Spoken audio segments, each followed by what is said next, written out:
Black Star Network is here. Hold no punches! I'm real revolutionary right now. Support this man, Black Media. He makes sure that our stories are told.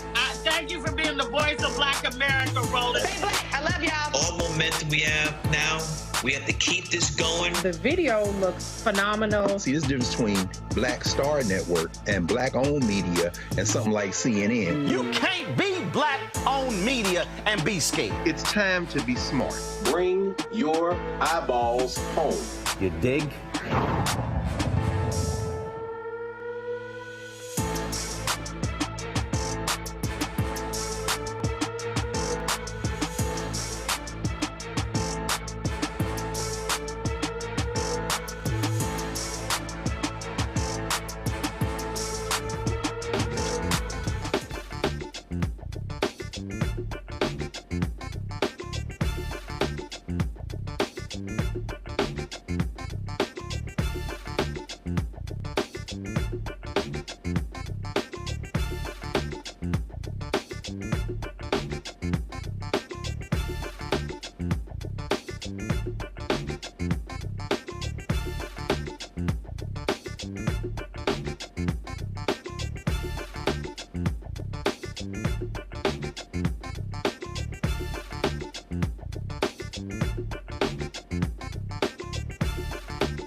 22nd, 2024, coming up on Roland Martin Unfiltered, streaming live on the Black Star Network. The situation in Haiti is worsening as gangs continue to wreak havoc on the innocent, and the country's transitional government struggles to take shape. Retired Army Lieutenant General Russel Honoré has an idea, saying that America needs to stop holding back the military from being able to access weapons. We'll talk about that with him on the show. Netflix's biopic on Shirley Chisholm, called Shirley, dropped today.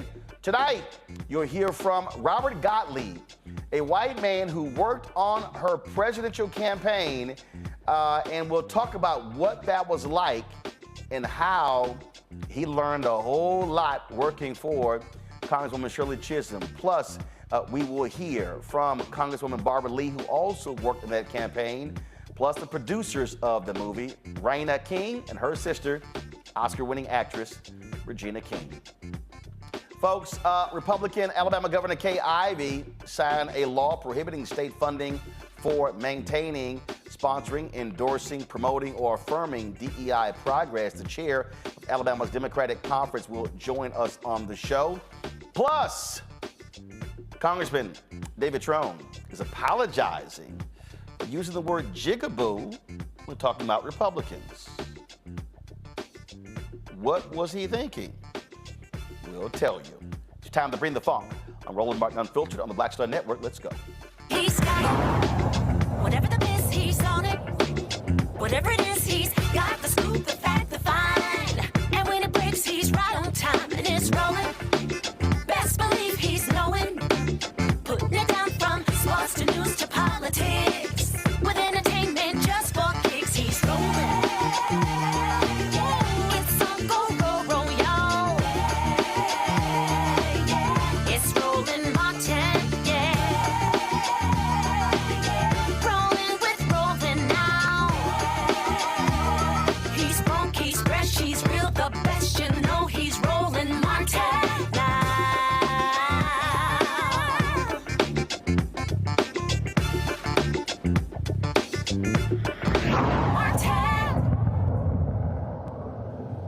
Well, Maryland Congressman David Trone, who is the front runner for the Democratic nomination for U.S. Senator in Maryland, is apologizing after he used a racial slur in a congressional hearing while talking to a black White House leader. This is what took place in Congress. And government, businesses don't make decisions on investment, which creates the jobs based on the tax rate. I've made, in my past life, hundreds of millions of dollars of decisions each year on budgets and to build new buildings, enter new states. And not one time ever in the history of my life did I say, what's the tax rate next year? What you look at is, can you compete? Can you do it better than the other competitor? And with that, can you create a P&L statement that works? And the tax rate, that's after the P&L. It's never, ever once been a consideration. So this Republican jigaboo that, it's a tax rate that's stopping business investment, it's just completely faulty by people who've never run a business. They've never been there. They have not a clue what they're talking about. Something has to be done. Well, that was not quite what he wanted to say. After he was contacted by the Washington Post, Trone released a statement, and this is actually what he said. He said, "Today, while attempting to use the word bugaboo in a hearing, I misspoke and mistakenly used a phrase that is offensive. Upon learning the meaning of the word, I was deeply disappointed to have accidentally used it, and I apologized." As you see right here in the Washington Post story, Trone, who's 68, is a Democrat.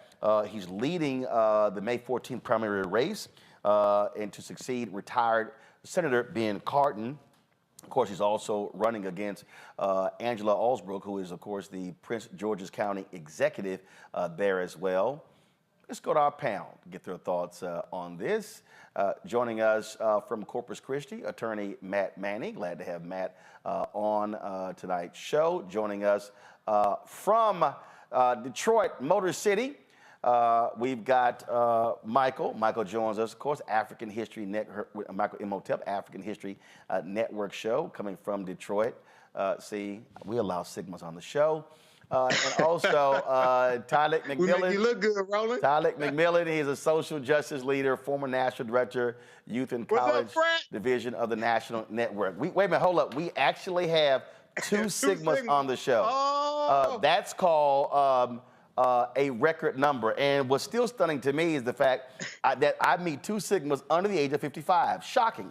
All right, let's get right into this here. Let's get right into this here. Matt, I'll start with you, and that is, he said he meant to use bugaboo, not jigaboo. Immediately apologizes. Just your thoughts. It's stupid. It's a poor choice of words, but without any further intent for it to be specifically harmful to someone. I think it is an unfortunate faux pas. I think he and his team handled it correctly, made the immediate apology, and recognized that he didn't know the meaning of the word. Now, I'll tell you, I don't know that any 68-year-old white man in America does not know what jigaboo means. That's hard for me to believe. However, I can imagine that when you're speaking on something like this and you mix two words up, that kind of thing happens. So, I mean, without any further evidence to show that he was trying to be harmful, trying to slip something in, I think it was an unfortunate turn of phrase, and I think he apologized, and I think we move on from that. Obviously, Tyler, he was talking to Shalonda Young, who was over the Office of Management and Budget for the Biden-Harris administration. And so that further compounded this. Plus, you have this Democratic primary where you have a sizable black population, voting population in Maryland, running against, he's competing against a prominent African-American executive. That's also why this has gotten a lot of attention. Yeah, exactly. And I think, as we're looking at his campaign videos that has been posted, throughout the area, they're painting him out to be this racial justice warrior. And so for someone to be a racial justice warrior, I think he should be more mindful of the words that's coming out of his mouth. And as was stated before, I don't understand at his age, at 68 years old, that he would not understand the context and the meaning of that word.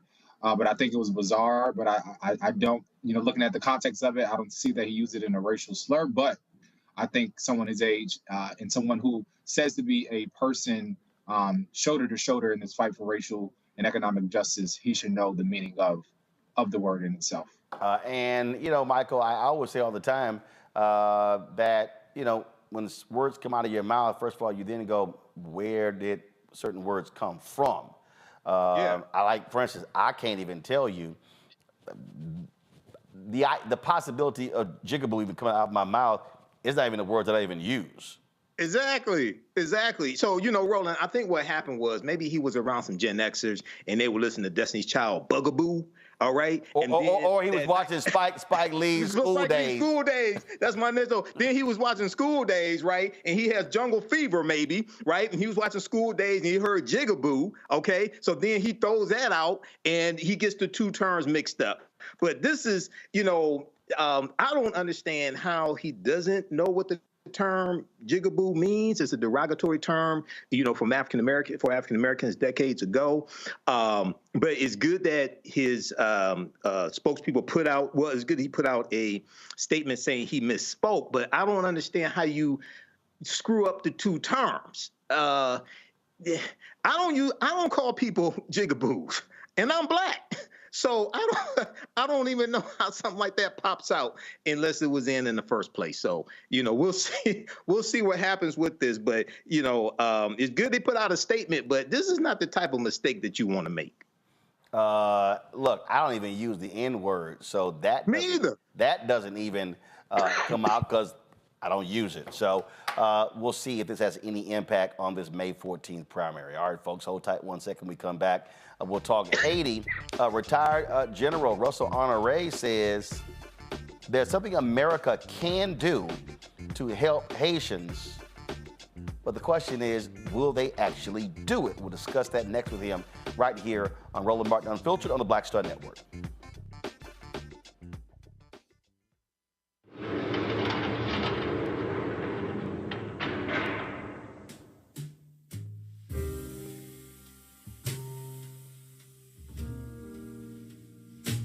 You have the right to remain silent. Anything you say can and will be used against you in a court of law. You have the right to an attorney, and if you cannot afford an attorney, one will be appointed for you.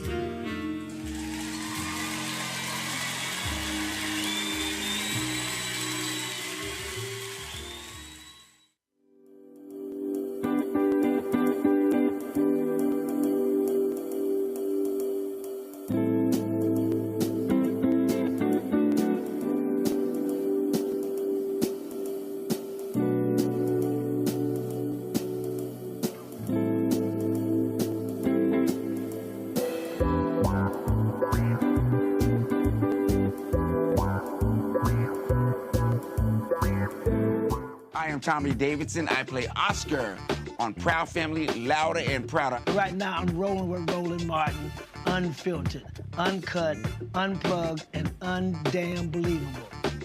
You hear me?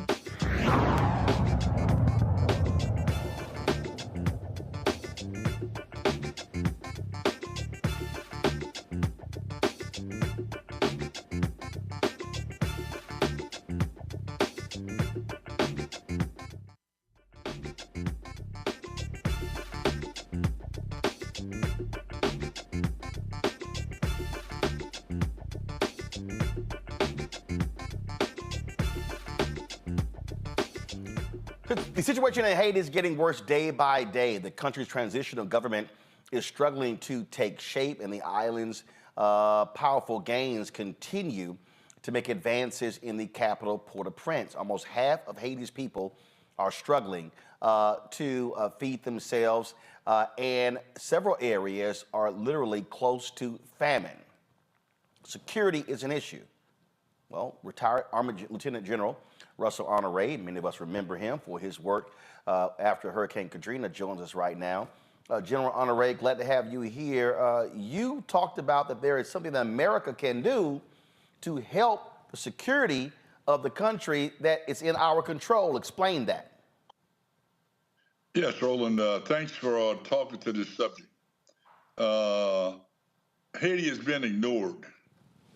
Not just this administration with the wars in Gaza and Ukraine going on and the ongoing election, but the entire mainstream media has been slow to report on what's happening in Haiti. Many times I think people get Haiti fatigue because going back to, and most of us can remember back to the earthquake, Haiti has never fully recovered. For instance, the United States has had 4 different ambassadors in Haiti in the last 4 years and currently operating with a chargé d'affaires. Haiti has not been a priority of the State Department. Before it was Gaza, and Ukraine, it was Afghanistan and Iraq. Haiti has never been a priority, and it shows. Look, we've been to Haiti, we've been engaged, we've invaded Haiti over more than you can count on one hand, and we still don't have a solution. We can't do something, Roland, by number one, we think the President of the United States needs to address the people of Haiti to build confidence that we're going to do it different this time. We're going to use the people of Haiti to come up with their own plan, Haiti, led by Haitians, supported by the U.S. and the other international community. That's what needs to happen. We need the president to address this himself straight up right now. Well, and what you have is you have Republicans who are, let me know if we lost a general there. You've got Republicans out here who are trying to hype this situation, who they're out here talking about, oh, there's going to be a Haitian invasion of Florida. You got Fox News scaring people to death, hyping this whole thing, which we all know is absolutely BS as well. And so that's really part of the issue. You talked about the need for a ambassador to Haiti. That has actually happened. Go right here to my. If you go right here to my, what's going to happen is you go to my iPad. Check this out. This was just last week. I mean, U.S. Senate confirms Biden nominee Hankins to be ambassador to Haiti. And that is Dennis Hankins, a career diplomat. And again, this is the first ambassador they've had in Haiti for 2.5 years. He was confirmed in an 89-to-1 vote. He previously was ambassador to Mali and Guinea. And so, but one of the things that you talked about was that the United States controls weapons for the Haitian military and police. Explain that to people who don't understand. Yeah, you're not going to believe this, Roland, but the Congress passed a rule that they would not supply weapons to the Haitian army and the Haitian police. Nothing but pistols. That's when we tried to provide some armored vehicles last year to the Haitian government.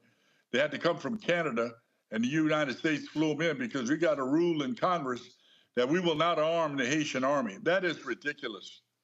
It's was probably done after repeated coups happening in Haiti out of an emotional response. But Haiti needs an army to protect itself and to back up the police.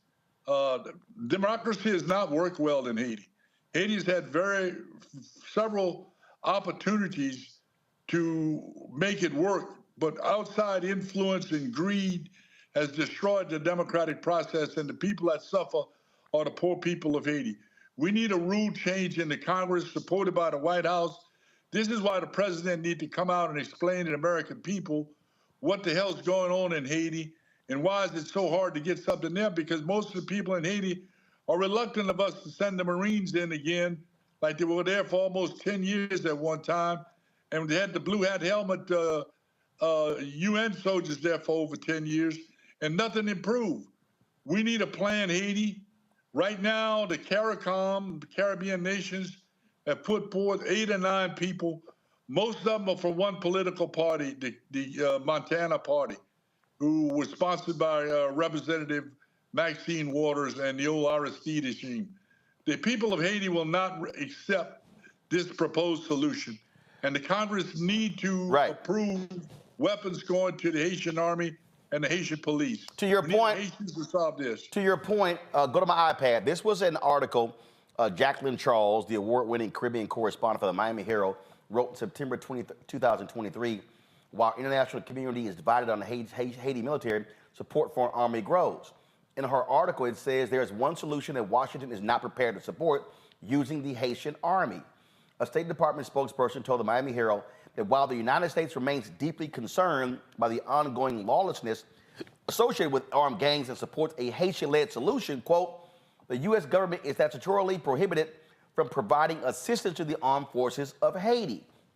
And so they go on to say that Haiti's modern-day military, created by U.S. Marines after 1915 American occupation, evolved into the army that became known as perpetrators of coups and some of the worst human rights abuses in the hemisphere. Now, today, the article says that Haiti has about 1,500 soldiers, but as you articulated, the article says they have no assault tanks, no armored vehicles, no combat helicopters, or even high-powered rifles, and lack any ability to confront gangs.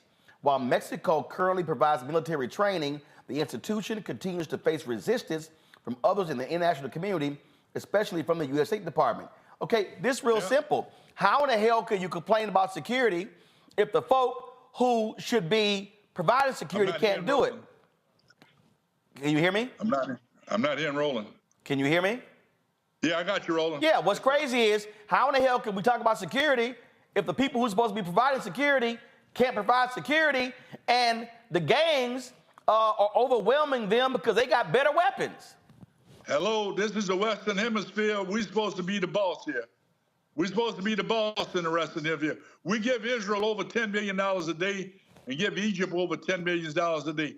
Most years, we don't even give that much to Haiti to protect itself.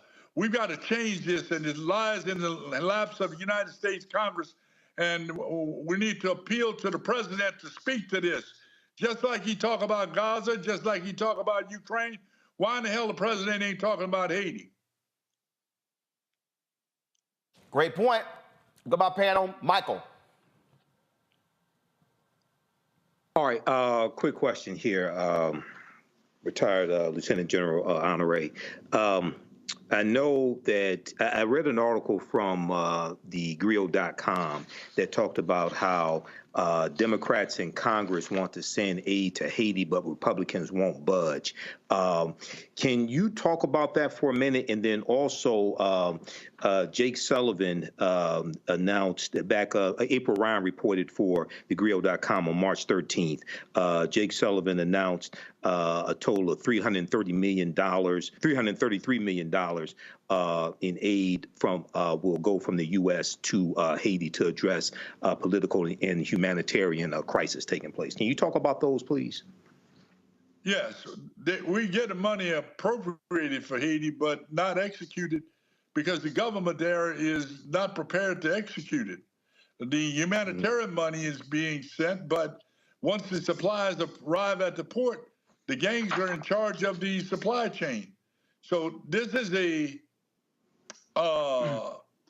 combined problem of multiple scales.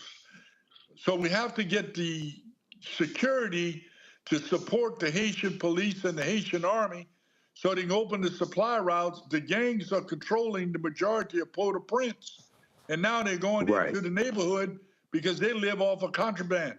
We've got to get the Congress to provide enough money to supply the army, the police, and to fund the army as the government.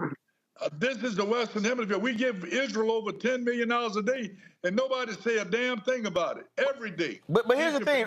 Here's the thing, General. Look, you're a military man. First of all, look, I've never served in the military, but there's some basic stuff you know. First, you have to get control of the ground. That's first. I don't care if we talking about your house or we talking about a country. That requires security. Once security gets control of the ground, then leadership then can make their decisions. Otherwise, they running around scared to death because they're scared that the gangs are going to kidnap them, take them out. So the United States can talk all we want to. They can issue press releases, but you have to establish security. You just said it, the supply lines. Security must take back the roads, must take back the port, must take back the the airport. This ain't rocket science. It's really military 101. Let me tell you something, Roland. If we had one Taliban or Russian in Haiti, we would have invaded it already. America is focused on terrorists in the Middle East and from Russia. They don't give a damn about what's happening in Haiti. And it's time that the White House and the Congress change that attitude, and we provide the assets that the Haitian government, as such as it is, as well as the army and the police, the supplies and the equipment and the training, and the CIA operatives to go in there and start taking the damn gang leaders out. That's what needs to happen. But before I go to my next panel, this was a story that was done a couple of days ago. So General Laura Richardson, commander of the U.S. Southern Command, she said during an event at the Atlantic Council, we wouldn't discount that U.S. troops could be involved in an international effort in Haiti. Quote, we are prepared if called upon by our State Department and Department of Defense. But she added she doesn't envision a U.S.-only solution to the deteriorating situation. So what she's saying there, hey, if the United States has troops there, it's a part of an international effort, not an American invasion, if you will, of Haiti. Do you believe that that makes sense, having an international force that includes U.S. troops? Absolutely, 100% agree with General Richardson. I know her very well. She knows what she's doing. And we need people that speak the language, some form of the French language that can communicate with the Haitian people. And they need to be Haitian-led, Roland. We're going in supporting the Haitian police and the Haitian army as we would go in and do this operation. But this needs to be happening now. We need to have people on the way to Haiti now to establish security and provide food and open the chain so people can get gas and water and food and medicine and open the hospitals back in Haiti. The gangs have taken the damn hospitals out. When this happened in Gaza, everybody get all pissy about it. It's happening in Haiti every day. Hospitals taken down, food being stolen and or prevented from getting the people that need it. We need that same noise to be made about Haiti. Matt? They're people too. Matt? Yes, General Honoré, my question is kind of in the same vein. Is there a recent example of a circumstance where the United States sent in a security force to stabilize a region and then handed it over to the government that you can think of that would be, appropriate for an example of what we should be doing in this circumstance? Well, let me tell you that. We've been to Haiti about 5 times and left. We're still in South Korea over 60 years. We're still in Germany over 70 years. The places that we have been successful in making peace, we're still there. We went, we didn't leave. That should have been the case in Haiti with a cooperative standing up and supporting the government of Haiti, just like we supported the governments in Iraq and to a certain point in Afghanistan. We've never done that long term in Haiti. We've always gone in with the intention of hurry up, get in, and get the hell out. Because for obvious reasons, that's not a place a lot of Americans want to hang around. But Haiti has a lot to offer. They have the capacity to fill a lot of the needs we need in terms of skilled workers, and for us to invest economically. We invested in Taiwan, we invested in China, we invested in Vietnam. We've never made a substantial investment to help the economy of Haiti. Without an economy, this is what we end up with, is a contraband economy. We could do better than that, Roland. Absolutely. Tyler, go ahead, right ahead. No, I would say no. Thank you, General, for your service. I think, as you mentioned before, today and forever, we must listen to Haitians. Let Haitians tell the story. Let's engage with Haitian journalists. I think it's clear to point out, as you mentioned before, there has been close to almost 400,000 people being displaced from violence. And I would like to ask you, like, what do you think is the need outside, in addition to the resources of the federal government stopping deportations of Haitians from the United States back to Haiti as an importance as well? Well, one of the things we need to stop the exploitation of the Haitian workers. You know how much a person making in Haiti working in a garment factory? About $3 a day. Making shirts that sell in New York for $130 a day. And they stitch most of the baseballs that are used in the United States. That's a crying damn shame for American companies to go there and pay people, talking about a living wage. I'm talking about $3 a day, Roland, is the going living wage. It's what they pay people in Haiti. We need to change that. There are no codes. We go to Haiti and we break every damn code. We are importing weapons into Haiti and giving to the gangs. The gangs have gotten out of control because of collaboration with some of the previous governments. And if we don't watch out, Aristide is going to be in charge of Haiti again. We know what happened the last time he was in there, Haiti. Roland. All right. General Honoré, we certainly appreciate it. Hopefully the White House will take your advice, and we will certainly be posting this, and I'm quite sure they will be hearing what you had to say. We hope to hear something this weekend from the president about Haiti. Gotcha. God bless Haiti. I appreciate it. Thanks so much, sir. Thank you. All right, folks, when we come back, a conversation about the late, great Congresswoman Shirley Chisholm and her 1972 presidential run from someone who was right there alongside of her. That's next, right here on Roland Martin Unfiltered on the Black Star Network. Support us in what we do, folks. Join our Bring the Funk fan club. The goal is to get 20,000 of our fans contributing on average $50 a year. That's $4.19 a month, 13 cents a day. You can send your check and money order to P.O. Box 57196, Washington, D.C., 20037-0196. Cash App, $RM Unfiltered. PayPal, Martin Unfiltered. Venmo is RM Unfiltered. Zelle, Roland at RolandSMartin.com. Roland at RolandMartinUnfiltered.com. We'll be right back.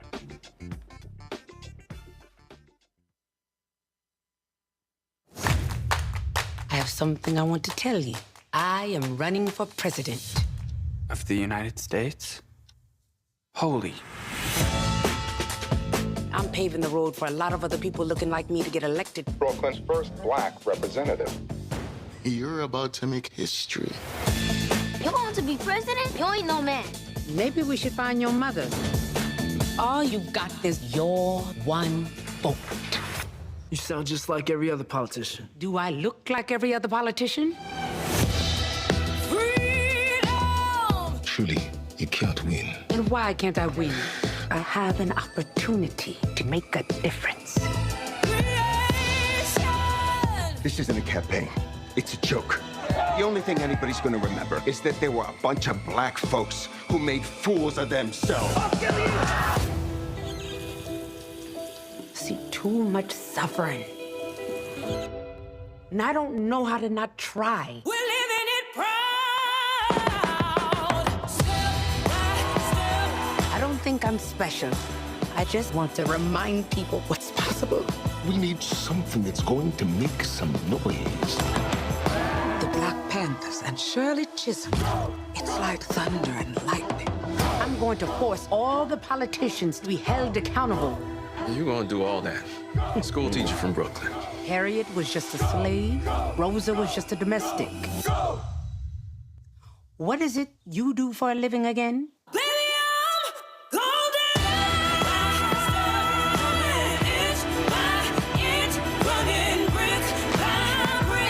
The people of America are watching us.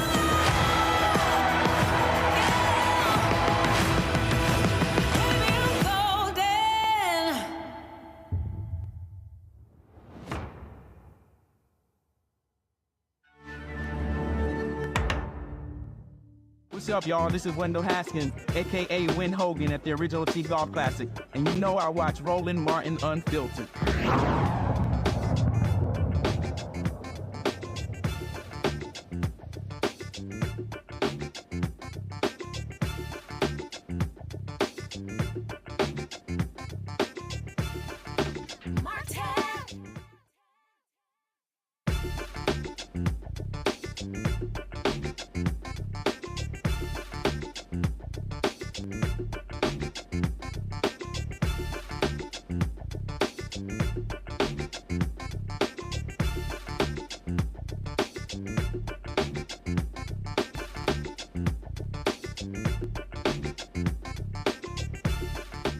1972, Congresswoman Shirley Chisholm, who was only 3 years in Congress, she decided, you know what, I'm gonna run for president of the United States. Didn't have a lot of money, did not have a huge staff. Some say she had a ragtag bunch of young folks and volunteers who were with her trying to make this thing possible. And of course, she did make history, paving the way, of course, for future runs. Reverend Jesse Jackson, Sr., running in 1984, 1988, and of course, the successful run of then Senator Barack Obama in 2008. But what was it like to work on that campaign, to be a student working on that campaign, to be a white student working on that campaign, to be a white male student? Well, my next guest has insight because he was on that particular team.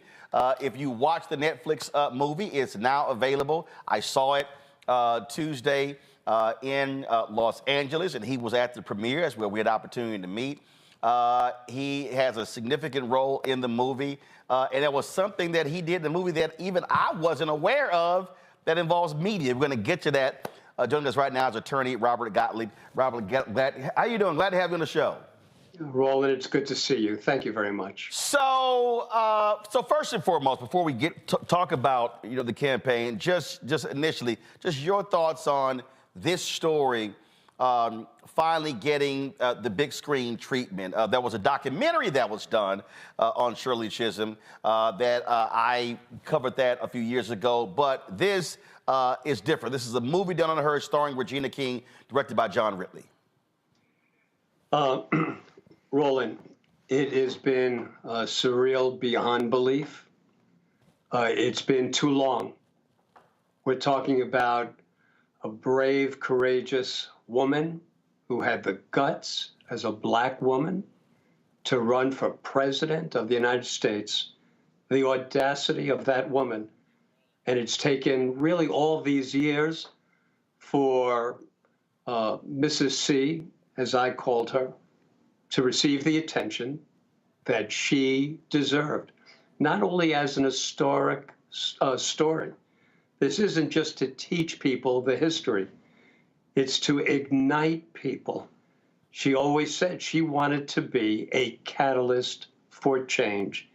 She wanted to be the person that lit a fire, but lit a fire within the process, not to throw the bombs, not just rhetoric. She went inside, she knew the game, she played the game, but she never lost her sense of speaking out for what she believed was right, consistent with the Constitution, what America and what America's promise has always been. The movie serves to get that message across, and hopefully, if there's one person who's touched by her and her message, who goes out there and continues the good fight, then it's all been worthwhile. I mean, this campaign was touted. Here's this black woman running, so the African-American part, the female part. So here you, a white guy, a student who got a scholarship to work in her office, and here you're in college, and she goes, yep, come work on my campaign. And you're like, I got class. Well, no, but you didn't include the second line. I said, I have to call the university, and I have to call my parents. and I have to tell you, that's true. That's true. I was part of that ragtag young group that felt that she represented the very best and the promise. You have to remember the times we're in. We're going through real hatred in the country back then. There was the racial divide. You had the Black Panther Party. You had the civil rights. You had the killings. Martin Luther King in '68, Robert Kennedy in '68. You had and the fires and the riots. So you had a real racial divide. You had the anti-war, the Vietnam War battle going on. And here I am. I'm at Cornell, and I went down to visit Mrs. C and the friends I had met the summer before. I went down there during Christmas break just to say hello. And before I left, Mrs. C calls me into her office. And just as it's depicted in the movie, it's so real.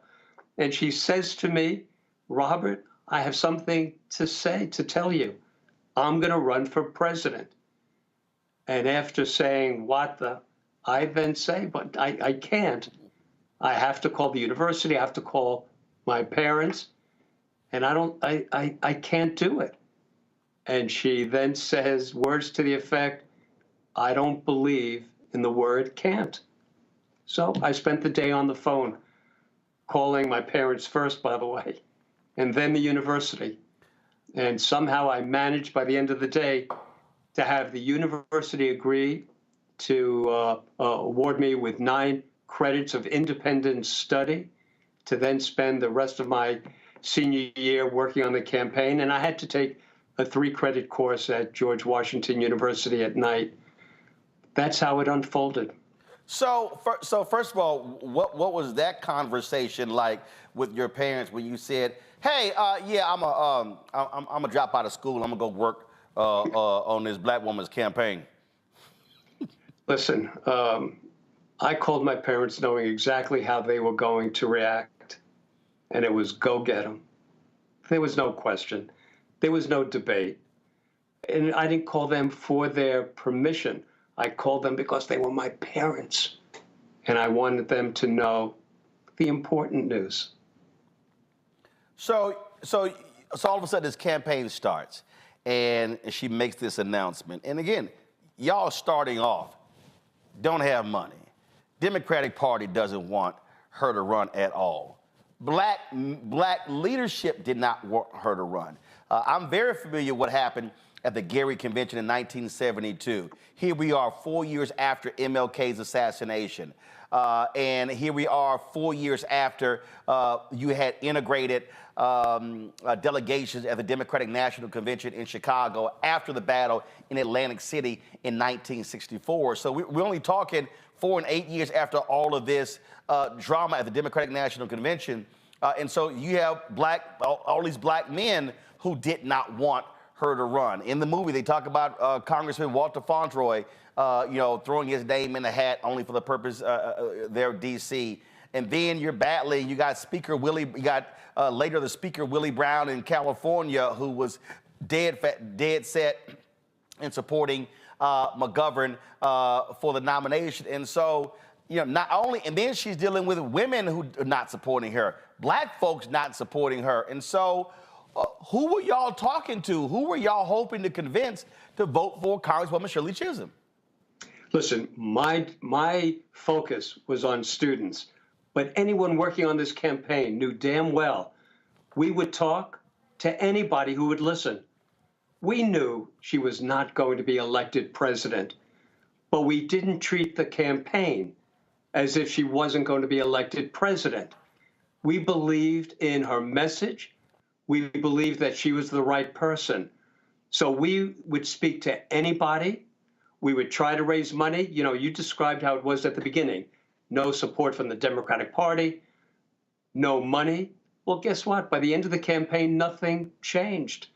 The only thing that changed, frankly, is that the people who we thought would serve as the core group, and that meant the feminists, that meant the white women, that meant black politicians, people who professed to really stand for the need to have more blacks in Congress, in the Senate, in all walks of public life, whether they be a woman and a man or a man. The truth is, the men only could tolerate another man.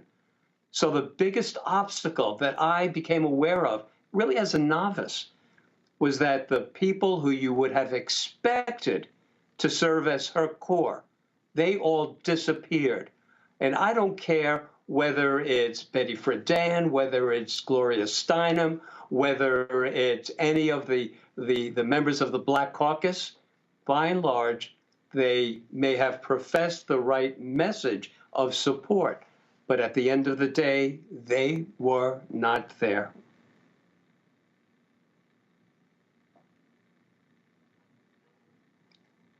All right. Now, I've lost the audio.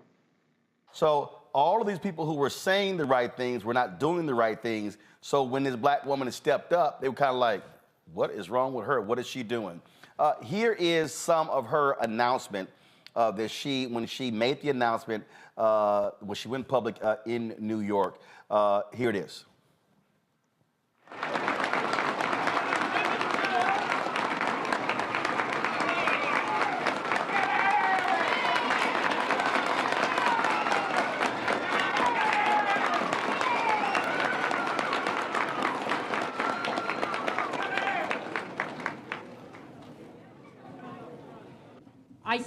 before you today as a candidate for the Democratic nomination for the presidency of the United States of America.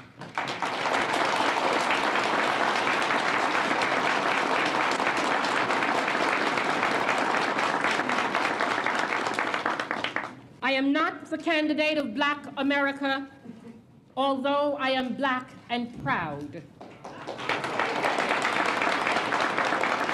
I am not the candidate of the women's movement of this country, although I am a woman, and I'm equally proud of that.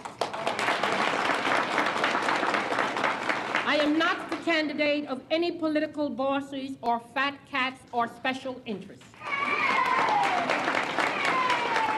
I stand here now without endorsements from many big-name politicians or celebrities or any other kind of prop. I do not intend to offer to you the tired and glib cliches which for too long have been an accepted part of our political life. I am the candidate of the people of America.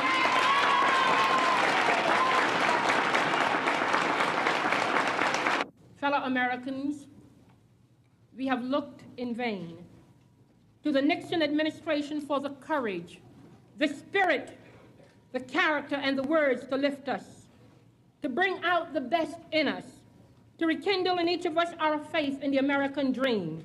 Yet all that we have received in return is just another smooth exercise in political manipulation, deceit and deception, callousness and indifference to our individual problems, and the disgusting playing of divisive politics, pitting the young against the old, labor against management, North against South, black against white.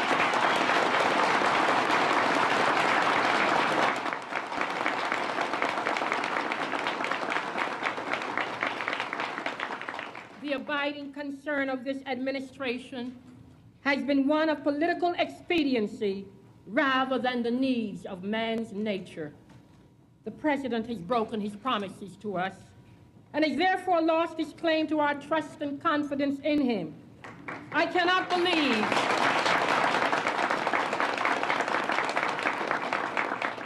believe that this administration would have ever been elected 4 years ago if we had known then what we know today.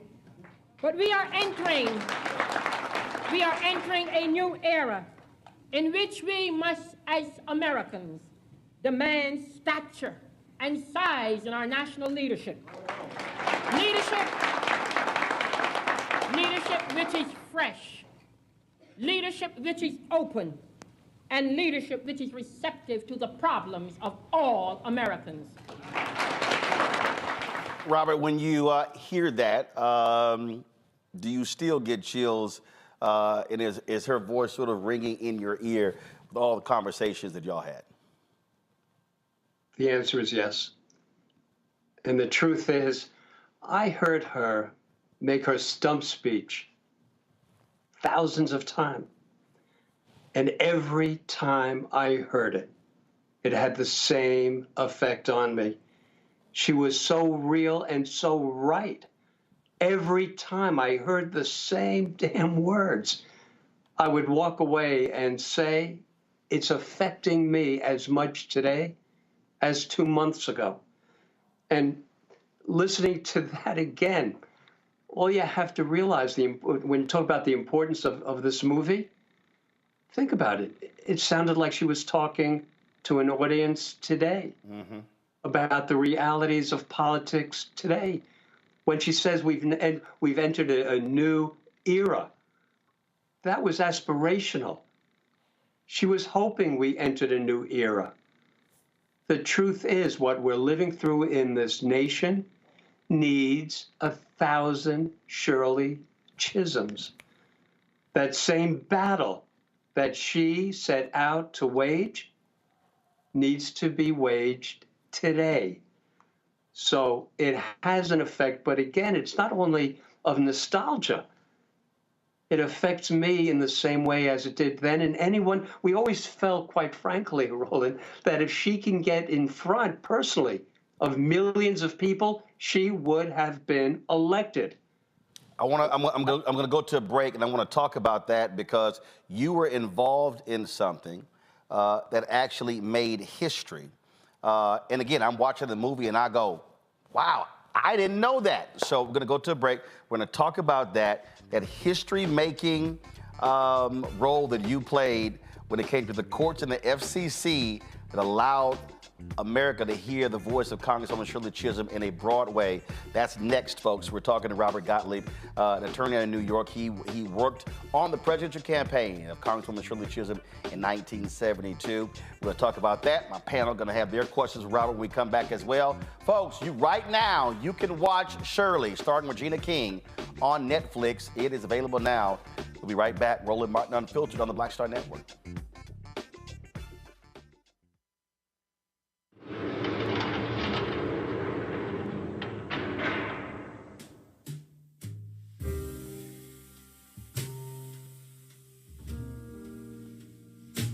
You have the right to remain silent. Anything you say can and will be used against you in a court of law. You have the right to an attorney, and if you cannot afford an attorney, one will be appointed for you.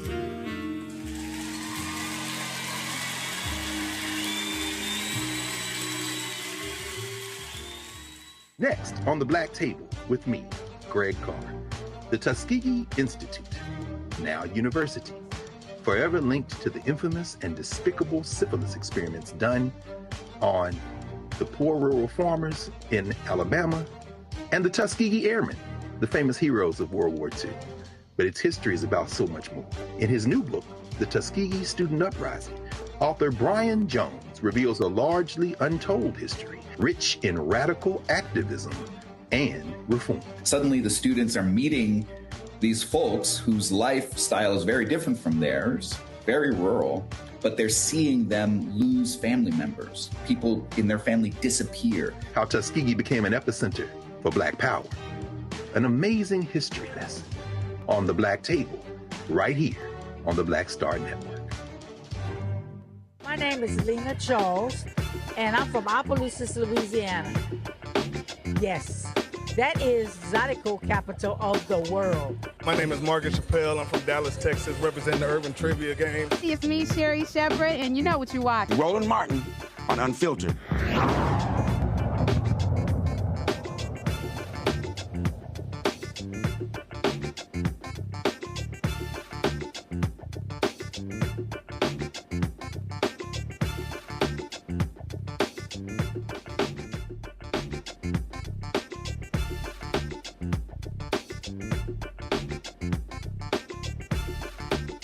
Gottlieb, a New York attorney who was a campaign staffer for Congresswoman Shirley Chisholm when she ran for president in 1972. So, Robert, I'm watching the movie, and then all of a sudden there's this scene where there was supposed to be debates. And the networks decided, hey, she doesn't qualify. And so she then said, let's sue. And y'all are broke, y'all ain't got no money. And so all of a sudden they're trying to figure out, well, who the heck we gonna sit here and get to file this lawsuit? And they were like, that dude wants to be a lawyer. Walk us through that because in the movie, the character's looking like, I know y'all not talking about me. Listen, I had that look many times, but Roland, and for anyone watching this, you don't want to get me disbarred. The truth is that, and the dialogue in the movie makes it clear that it was really brought by an organization, a media organization that fought for the right of equal time. I had nothing to do with the filing of the papers. I was aware of it, but you know, movies convey. Of course. And I was the logical person because I was an undergraduate at Cornell. They knew I wanted to be a lawyer. I was aware of the issue, but please don't let anyone think that I was the guy who drafted the papers or went to court. I had the information, and I know I supported it with all of my heart and soul. Did you find the group? Was your job to find it? How did that happen? I don't even know the inside story of how they came about, but I knew that they were very active, and it received a great deal of publicity that all these white male candidates were being invited on. I believe it was Meet the Press, and the person who was left out was Shirley Chisholm. So it didn't need me to start dialing the phone to say, are you interested? I guarantee you the calls started coming in unsolicited by organizations that were willing to fight the good fight. So they literally sue the networks, and the FCC rules you must provide equal time, and that's how she was able to get national media attention. That's correct. She went on Meet the Press, and then she went one-on-one on CBS, I know. She got a great deal, and it was just one person. She wasn't then in a group of 6 or 7 of the other candidates. She was one-on-one, and she was very effective, but you can only gain so much support by one appearance on TV. Wow. Questions for my panel. Tylik, you're the youngest one on the panel. You get to go first. You know, I would just, I think the movie was just so amazing. I want to echo, I hear it saying like rooms are being made because of your audacity. Rooms are being made because of your audacity. And for the young folks that's out there watching, I think we should be inspired in generations to come. I think her message, you know, echoes is intergenerational, is interracial. And her story is our story. And we're standing on the shoulders of Chisholms to be change makers, industry disruptors, fearless fighters. And I just want to thank you for your bravery, your audacity to have faith in this Black woman who has changed, you know, history forever. You're a part of history, and I'm grateful to have listened to this conversation and be a part of this. And I just want to say, like, what would your message be? What do you think Shirley Chisholm's message would be to young folks these days, especially as we're looking at, you know, this election season, and folks who are just, you know, very complacent and who don't want to be a part of, you know, politics or government or, you know, to be civically engaged. What do you think the message of Shirley Chisholm will be today to those young folks? Her message today, and by the way, let me just say this first. I really thank you for commending me. But I have to tell you, I don't really deserve that. And I'm not just saying that out of some false sense of modesty. It was so natural. It was an opportunity to work for somebody who had the right message, which I'll then talk about in a second. And I didn't think at the time that I was doing anything special. I thought she was doing something special, and that's why I wanted to work with her. But at the time, it didn't take bravery on my part. It didn't take courage on my part any more than it would take courage to march in Washington against the Vietnam War, or to support the Black students at Cornell when they insisted on an African American studies program. We did what we had to do in order to implement what we believed this country was supposed to stand for. As far as what Mrs. C would say today, it would be the same thing as she said then. Don't just be angry about what you see. Don't just give rhetoric, because you're going to spend the rest of your life just angry and yelling about things. There's a way to stop what's happening in the country today. So young people, get off your video games, get off social media, get in the streets, march in the streets, organize, knock on every damn door. November is right around the corner. And there is no excuse.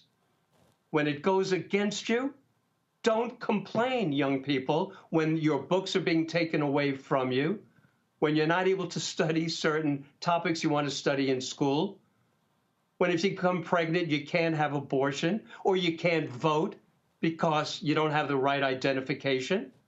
Don't complain. That would be her message today, but it's the same message. And that's what's so disheartening in many ways.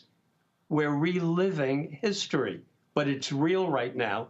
Get off your backsides. Matt?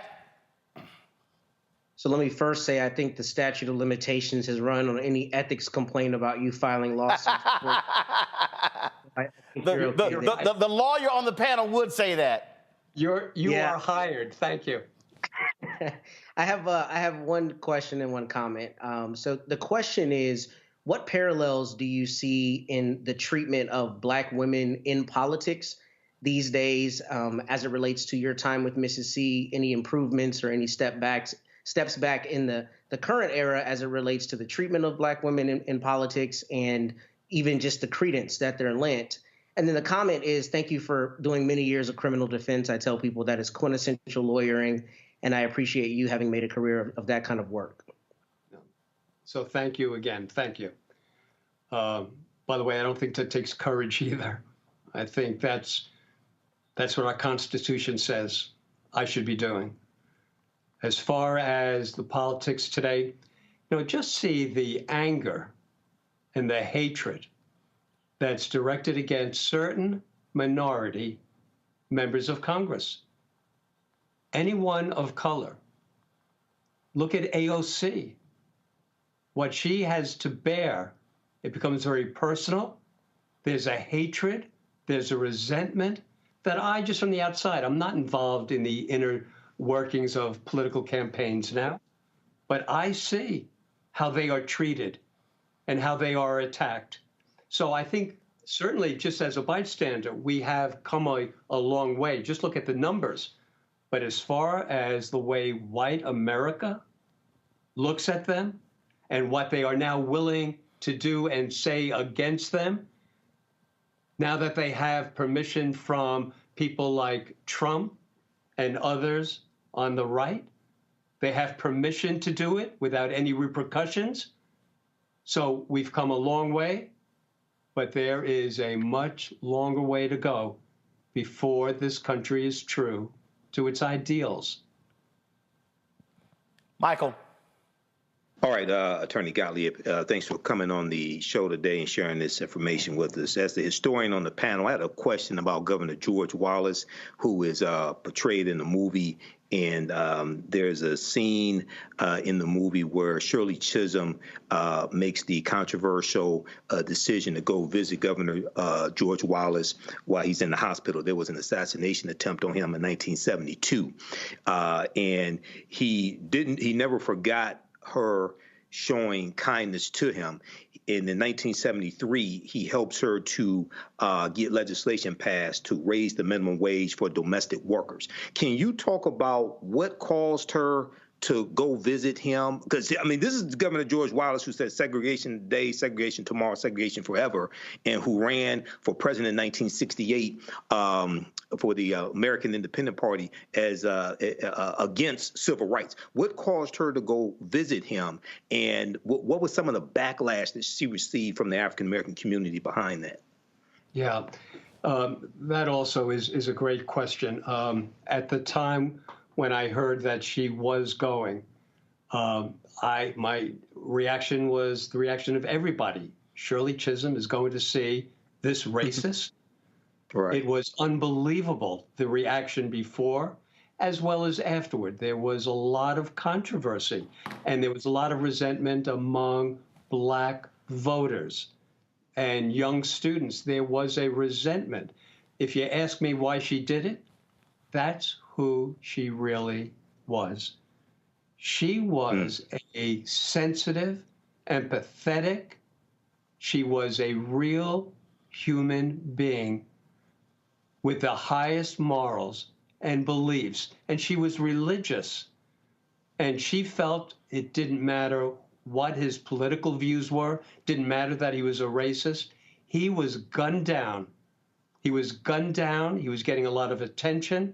He was in a hospital bed. He was paralyzed. Right. That reflects everything anyone needs to know about her true and real character. Right. She also survived assassination attempts on her own life as well. That's right. There was, I recall hearing, I wasn't there, I was on the road, of the attempt on her life as well.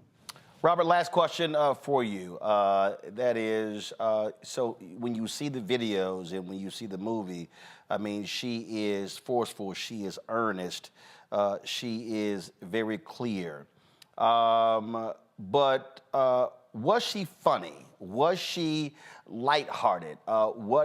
Is there any particular thing or story you remember that still makes you laugh today? You know, so the answer is yes, she could be funny. But I always felt that she was much more complex than just the political figure that people saw out there, being a firebrand, and even more complex than the times I would see her in the office. The scene in the movie where some white Southern congressman approached her time and time again, saying how amazing it is that she is making the same salary as he is, and he's this Southern guy, and he mocks her. He mocks her by saying, "You're making $42,500." And what happened, every time that happened, Mrs. Chisholm would come back to the office and mimic. She was a great mimic. And what I saw when I saw that movie the first time and I heard her making fun of that guy right to his face, it brought it back to me so clearly because Regina King nailed it. That's exactly how she said it. That's exactly how she would make fun of this guy. So she was a good mimic, but I never had a sense that she was having fun after leaving the office. I never had a sense that she was going out to party. Now, she may have. She didn't share all that stuff with me. But I felt she was so committed to what she was doing. While she was in the office, she certainly had times of being funny or telling a funny story. But that was so overshadowed by her real persona, which was standing up for what's right. But what people should have to understand is that she knew how to play the game. So she, in committee meetings, and I attended some of those committee meetings when I was a summer intern, she went to committee meetings with Wilbur Mills, other Southern members of Congress who until then had never seen a black woman, certainly in political office. And she managed to work with them. And that was a lesson which I know had an impact on me. Even the people who you personally detest, if they have the power, she understood how to wield her power by getting some incremental change. It was important for her to accomplish that. And she did accomplish it in many ways. Well, I think that this movie is so needed, and I'll be honest, I'm a native of Houston, and obviously, for me growing up, we all knew about Congresswoman Barbara Jordan, and I think if you ask a lot of people in this country who was the first black woman in Congress, they actually might say Barbara Jordan. So in many ways, Congresswoman Shirley Chisholm was overshadowed all of these years by the oratory of Congresswoman Jordan. She was on the Watergate panel, but the reality is the first black woman in Congress in American history was Congresswoman Shirley Chisholm. Robert, final thoughts.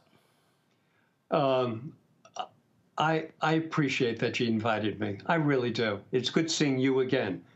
And I think her message that you're getting out there and that the movie will get out there, it's worth everything, certainly, I've ever done. And she can really have a major impact as we move forward. Well, absolutely. Robert Gottlieb, I appreciate it. Thank you for joining us and appreciate your insight into the late, great Congresswoman Shirley Chisholm. Thank you, Roland. Thanks a lot.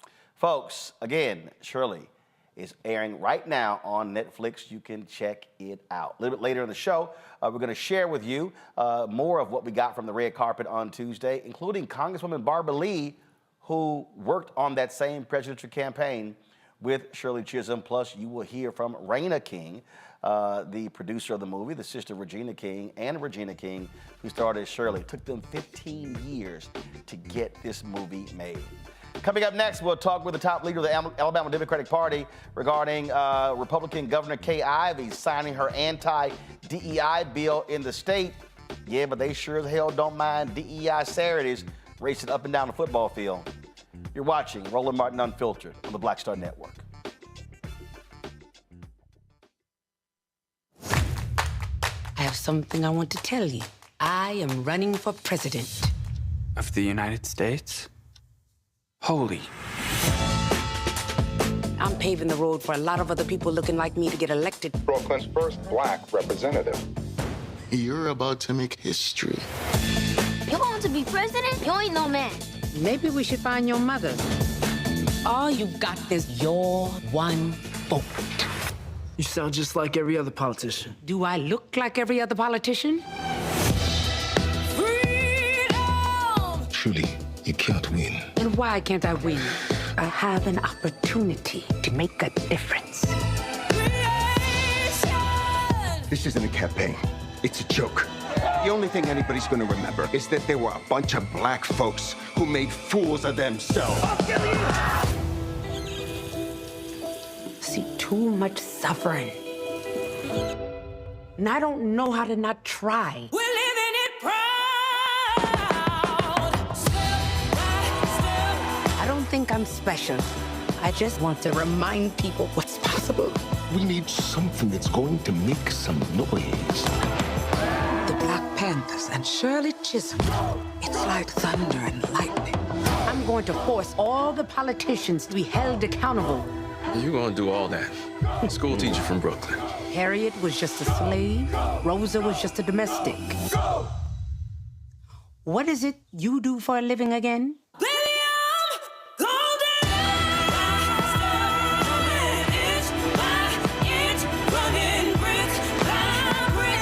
The people of America are watching us.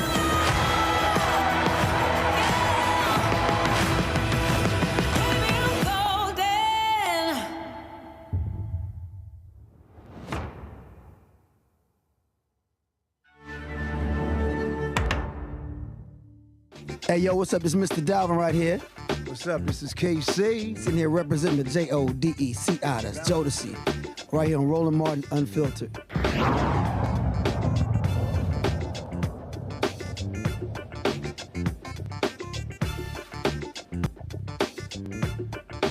Well, the white Republicans in Alabama have done like those in Florida and other states by outlawing DEI. Alabama Governor Kay Ivey signed the bill that, again, prohibits any money at state institutions for being used for DEI programs. The bill passed the Senate, which prohibits public entities such as schools and universities from promoting diversity, equity, and inclusion programs. The law says schools cannot fund initiatives that teach concepts that any individual should accept, acknowledge, affirm, or assent to a sense of guilt, complicity, or a need to apologize on the basis of his or her race, color, religion, sex, ethnicity, or national origin.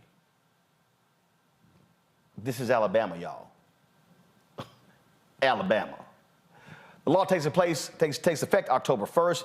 Joining us now is Joe Reed, chair of the Alabama Democratic Conference, vice chair of Minority Affairs for the Alabama Democratic Party. Joe, glad to have you here. I said going in a break, these white Republicans in Florida, Alabama, Texas, and all these other states, they damn sure don't mind DEI on Saturday afternoons. Yes. Sometimes you see them cheering, you would never think that they had the other part, this racism in their hearts. And the tragedy about all of this is that this state needs so much. It's so far behind. And there are good people in this state, blacks and whites. But somehow the political leadership has always come forward with the worst possible ideals that really reflects on this state. It's bad. And I don't know, I've been around a long time. And it strikes me that the legislature of Alabama is one of the most anti-consumer legislatures in the country. ever see the legislature come up with anything that's good, that's try to help people, or try to help this state, move this state from the back of the line on every conceivable issue that is good. Alabama, just if it's bad, we rush to it. We fight for last place. And it's so tragic. And it's tragic that our leadership in this state has not done anything that will try to help move this state forward. And what has happened is that these folk they know their forebearers, they know they are, and are still wrong, so they want to hide it. So they fix it so you can't talk about it. But hell, people are going to talk about it anyway. That ad bill has passed, is not worth the paper it's written on, because nobody's going to pay any attention to it. I know I'm not. I know there are other people who are not going to do it. And I just don't see why it is, and it really bothers you, because, I live in it every day.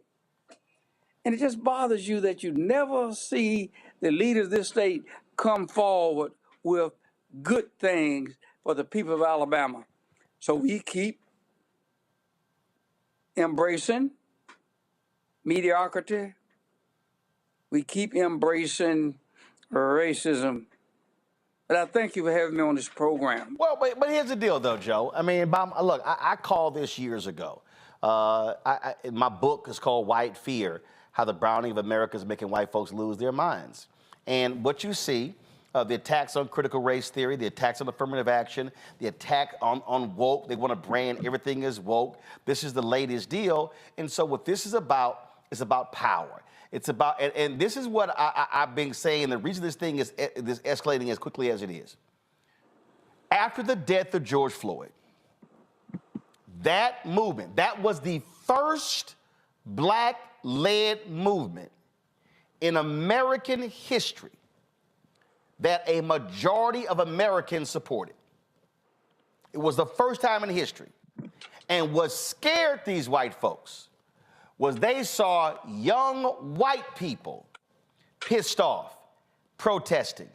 The massive protests all around the world wasn't just black folks. They saw white kids angry and upset.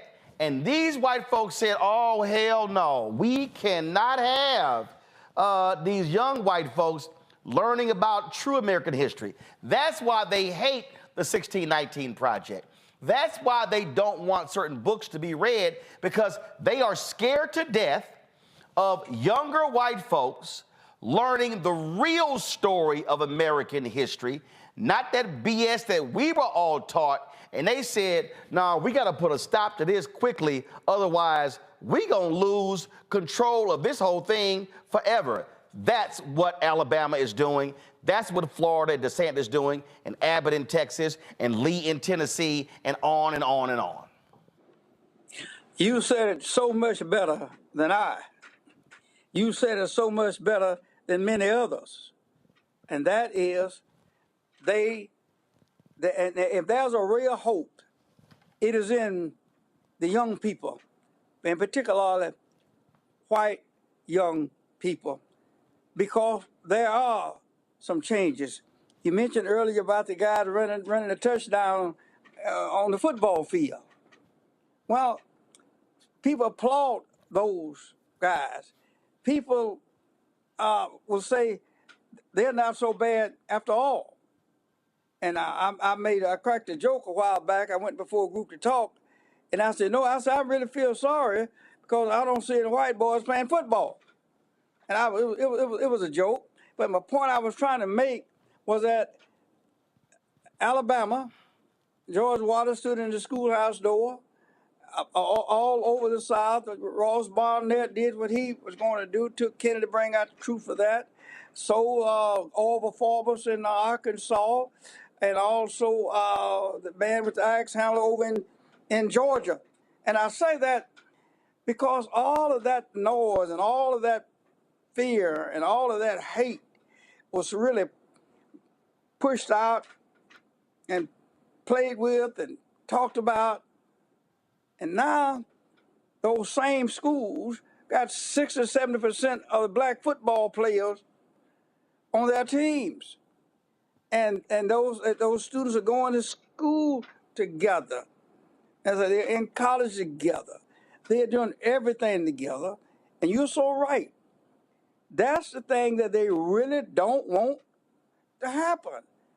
They want to keep us divided by disliking or hating each other, as opposed to really sitting down at the table of brotherhood and sisterhood. That's the big challenge, and they don't want that to happen. But they can burn books, they can prohibit books, they can do everything negative about books. It is not going to stop the progress that young people are insisting on, and already they are raising questions about the slavery and why and how can you justify it? How can you bring it about, bring discussions about? They don't want nobody to talk about that. And that's why they are trying their level best. They're trying their level best to stamp it out. But no army is stronger than an idea whose time has come. Well, and the time is here. Well, I certainly hope that some of these athletes and their parents listen to Birmingham Mayor Randall Woodfin and say, we ain't going to Alabama, we're not going to Auburn. And I'm telling you right now, all it takes is 2 or 3. Hell, it just takes 1. And I'm telling you that if black athletes do what that brother in Mississippi did when he said, I'm not playing football under that state flag with the Confederate emblem, them white folks changed that flag in a heartbeat. If 2 or 3 black athletes say, I am not going to Alabama, I am not going to Florida, I am not going to these schools in Texas because they hate, because of anti-DEI laws, these white legislators will be racing to the floor to change the laws because they know damn well they can't win nothing without black athletes. And they do. Amen. Joe Reed, we appreciate it. Thank you. Thanks a bunch. I'm going to go to the quick break, come back with my panel. We're going to pick up on this. You're watching Roland Martin Unfiltered on the Black Star Network.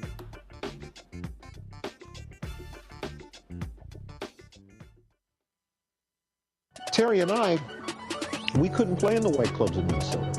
It felt like such a, strength through adversity type moment that I think black people just have to go through. We have to figure it out. We make lemons out of lemonade. But there's a reason we rented a ballroom, did our own show, promoted it, got like 1,500 people to come out. Clubs were sitting empty. They were like, where's everybody at? And I said, they're down watching the band you wouldn't hire. So it taught us not only that we had the talent of musicians, but we also had to have the talent of entrepreneurship. It wasn't like a seat at the table. It's like, no, let's build the table. That's right. We got to build the table. And, that's right. And that was the thing. And of course, after that, we got all kinds of offers. Of course. Right, to come play in the clubs. But we didn't do it. We said, no, we're good. No, we're good. We're good. And that's what put us on a path of national. And of course, when Prince made it, then it was like, okay, we see it can be done.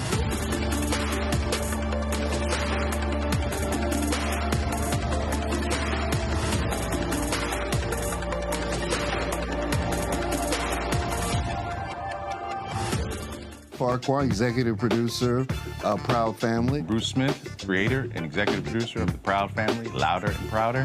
And you're watching Roland Martin Unfiltered.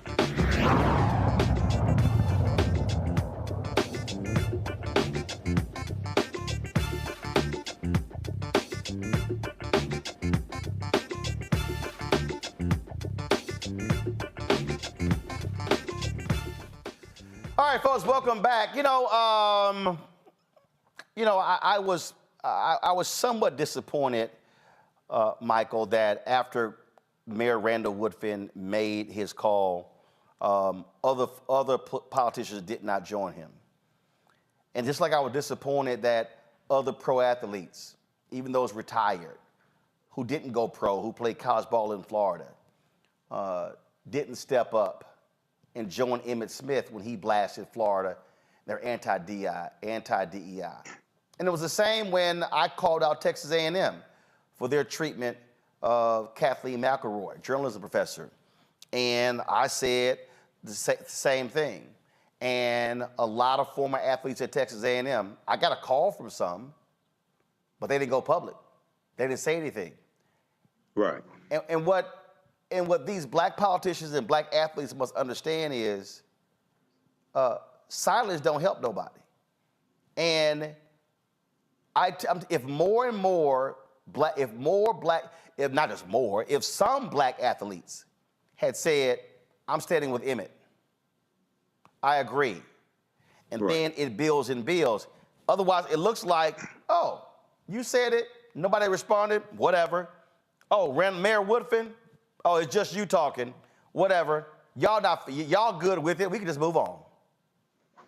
Yeah, Roland, there's so much here, and we see this moving across the country. And this is something really that Donald Trump unleashed going back to September 2020 when he did his executive order banning critical race theory being used in training for federal employees. And we've seen all this explode from there. Yes, other athletes need to step up and boycott. Yes, they need to speak out. Other politicians need to speak out, et cetera. But too many of us are scared and complacent. And I said the same thing back when Colin Kaepernick had his protests as well. I said African Americans need to stop watching the NFL, stop buying jerseys, stop buying tickets in protest. And we understand when we work collectively and leverage our economics to enforce our political agenda, we have a much better chance of winning. So one of the things that I would say that needs to take place in Alabama, if it hasn't already taken place, is one, we saw in Florida, we saw hundreds of black churches started teaching African-American history inside the churches as a rejection of the social studies standards coming from the Florida Department of Education and the Stop Woke Act that Governor Ron DeSantis signed into law. It's called Faith in Florida. It's a whole initiative in Florida. Two, I would say if I was African Americans in Alabama, I would say, okay, Governor Kay Ivey, you're against divisive concepts being taught. Well, teaching about George Washington in school is divisive because he owned 318 slaves. Teaching about Thomas Jefferson is divisive because he raped Sally Hemings and he owned collectively 600 slaves in his lifetime. Teaching about Andrew Jackson is divisive because he signed the Indian Removal Act of 1830, which forced Native Americans on the Trail of Tears into Oklahoma, and 1/3 of the people with them were African Americans. So I will flip them on them and talk about all these other things that you're teaching that are divisive and attack them that way as well. So we need to fight back. You know, Matt, yesterday, Michael Harrod of The Root said that if you actually take this law, you could literally apply it to football because the NCAA requires DEI programs, and Alabama is an NCAA school. He said it would be great if somebody actually filed a lawsuit on that behalf. He said, and that would really shake them up. He said, because the NCAA literally requires it. And he said, and this law is counter to that NCAA requirement. I said, sound like a good idea to me. I think that would be brilliant. And it's funny because that's exactly what I wanted to opine on as it relates to this situation in particular. I think what we need to do is clog the courts. I think the law is patently unconstitutional. The fact that they write something as vague as divisive concepts as it relates to race and sex and other things, that doesn't give any rubric for what is considered permissible under the law and what's not permissible under the law. And the same thing happened here in Texas when they passed their anti-DEI laws. So I think what needs to happen is, and I'm hoping somebody walks into my office one day with this exact complaint so I can file the suit. But frankly, what needs to happen is somebody needs to say, look, my children have a right under the 14th Amendment to an equal teaching of not only true history, but their own history. The idea that some contingent of students, a very large contingent of students, will be taught an abridged version of history that applies to them, to me, seems to run afoul of the 14th Amendment and equal protection just per se. And I think the problem is these legislatures have run roughshod over the Constitution, despite being the people who usually crow about it. And when somebody files a lawsuit, I think it would be borne out that these are just not constitutionally written and they don't pass constitutional muster. Now, the obvious problem is when you have conservative courts that are reviewing that, you can't have any hope that the Fifth Circuit, or I guess in this circumstance, the 11th Circuit, is going to do the right thing necessarily in construing the law. But that, to me, seems to be the way to attack this, because these laws are clearly political rhetoric. They are not actually laws that are written well, and they're not laws that provide any permissible basis of what you can do and what you can't do. So I think that's a genius idea, because as you mentioned from the beginning, the reality is nobody has any problem with DEI when it relates to sports, when it relates to anything that they get enjoyment from. But when it comes to something that makes them feel bad, i.e. the true history that shows a history of abuses and injurious actions by white people against black people and people of other races, then it now becomes a problem. And I think that lawsuit would be genius, because it would force them to recognize that you're okay with black people in one context and you have a problem in another context, and that doesn't comport with this idea that you're anti-DEI, particularly if the NCAA, requires that, because you want to see them run down the football field at Tuscaloosa, and this would make it hard for that to happen. Tyler. Yeah, I would say, they don't care about your diversity, but want you to run a ball. They don't care about your equity, so they keep you from voting and having access to the ballot. They don't care about your inclusion, so they block history books and ban books. I think it ignores the systemic inequalities and historical disadvantages that played in this country, telling the true history of what happened in this country. What we see happening from Governor Ivey is an agenda of white supremacy. She's an agent of white supremacy and trying to take us back. But we must do all we can to organize and strategize, whether that's in the courts, in the streets, to really fight this off. But I think once we look at it, when we look at affirmative action, the truth of the matter is that it has always been white women that have been the benefit of affirmative action. So we look at DEI and affirmative action. She's only taking back the privileges that got her to where she is right now, outside of her own privilege of whiteness. But it's an agent of white supremacy, and they're trying to take us back to a time, and we must do all we can to keep the fight up. Absolutely, that's what we must do. First of all, Michael, Tylik, and Matt, thank you for joining us on today's show. Certainly appreciate it. Thanks a bunch, gentlemen. Folks, when we come back, Congresswoman Barbara Lee from the red carpet of Shirley. We'll also hear from Regina King talking about how hard it was to get this movie made. You're watching Roland Martin Unfiltered on the Black Star Network. Next on the Black Table with me, Greg Carr, the Tuskegee Institute, now university, forever linked to the infamous and despicable syphilis experiments done on the poor rural farmers in Alabama and the Tuskegee Airmen, the famous heroes of World War II. But its history is about so much more.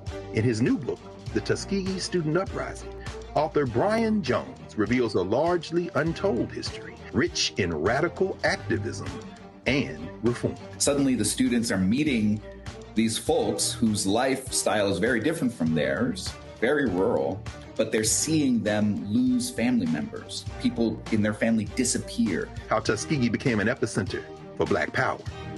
An amazing history lesson on the Black Table, right here on the Black Star Network.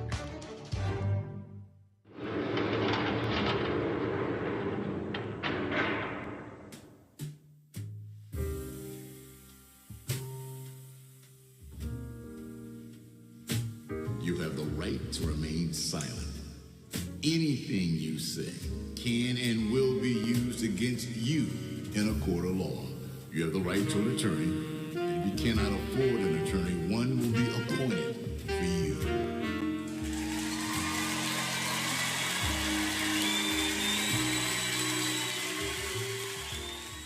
Hi, I'm Jo Marie Payton, voice of Sugar Mama on Disney's Louder and Prouder, Disney Plus. And I'm with Roland Martin on Unfiltered.